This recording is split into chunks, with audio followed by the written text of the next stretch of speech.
Қыс ортасында оқыс оқиға болды.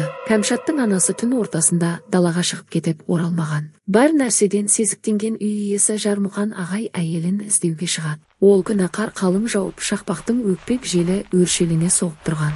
Бүкіл жер көкті шарлаған Жармұқан әйелін ауылдың шетіндегі ескі мазардан табады. Шашы дудырап, жалаң аяқ, жеңіл көйлекпен шыққан әйелі мазар жанындағы тұтағашын құшақтап ағыл-тегіл жылап отыр екен. Содан үйіне әкеліп жылы орап, молда қожаларды шақырған ғой. 3 күннен кейін қызуы қайтып, өз-өзіне келген әйелі болған жайды баяндайды. Түнде дәрет сындыруға шыққан бұл бір жас баланың даусын естиді. Шырқырап шыққан сәбидің үні тіпті жақын жерден шығады. Сол дауыс әйелді өзімен бірге ертіп кете берген ғой. Көне бейітке келгенде сәби дауысы мүлде естілмей, әйел сол жерде талып құлайды. Осы оқиғадан соң Кәмшаттың анасы күзде көктемде құстар келіп қайтқанда қатты ауыратынды шығарды.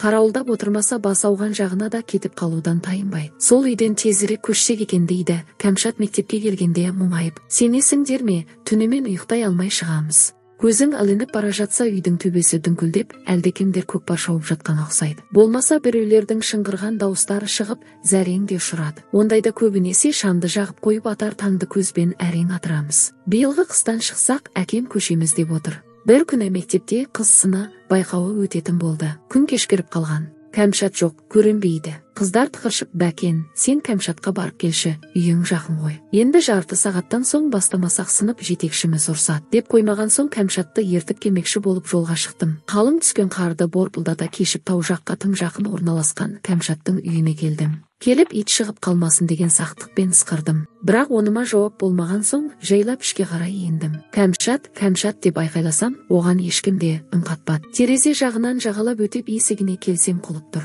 Демек, бұлар үйінде жоқ екен ғой. Қайтайын деп үйдегі терезелердің тұсынан өте бергенімде әлдекімнің қараң ете қалғанын байқадым. Ой, қу Кәмшат-ай, мені көріп әдейі тығылып қалған екен. Ой деген оймен терезеге үңілдім. Іште май шам жанып тұр екен. Үлкен айна жанында жүзін теріс бұрған бір бойжеткен қыз шашын тарап отыр. "Кәмшат, бұл мен ғой. Неге қыз сынына бармадың? Бол, жүр кеттік. Мені қыздар саған әдейі жіберді" деп терезенің сыртынан айқайладым. Бірақ ол менің айтқаныма селт етпеді де. Сосын болмаған соң терезені тоқпақтадым. Сол сәт шашын теріс қарап тарап отырған қыз маған қарады. Ол Кәмшатқа мүлде ұқсамайтын еді. Басы денесінен едәуір үлкен қоңқақ мұрын, салпы ауыз. Қыз маған оқтала қарағанда шүңірек көзінен от ұшқындап, салпы аузынан үшір тістері ақсия көрінеді. Ол мені көрді де мысықтың даусына ұқсас бір жабайы даусымен шыңғырып қоя берді. Ал мен ол жерден қалай қашып шыққанымды білмеймін. 2 аяқтап қаштым ба, 4 аяқтап қаштым ба, білмеймін. Бір білгенім, мектепте емес үйде жатырмын. Әжем бәйік болып аузыма су тамызуда екен. Жамалбек атаны шақырып дұға оқытыпты. Арада біраз күн өтіп, өзіме өзім келген соң Кәмшаттардың сол күні азанда көшіп кеткенін естідім. Ал сонда ол үйде шашын тарап, шамды жағып отырған қыз кім болды екен? Аруақ па, жын шайтан ба? Оны осы күнге дейін ажырата алмай келемін. Әйтеуір өзімнің аман қалғаныма тәубе етемін.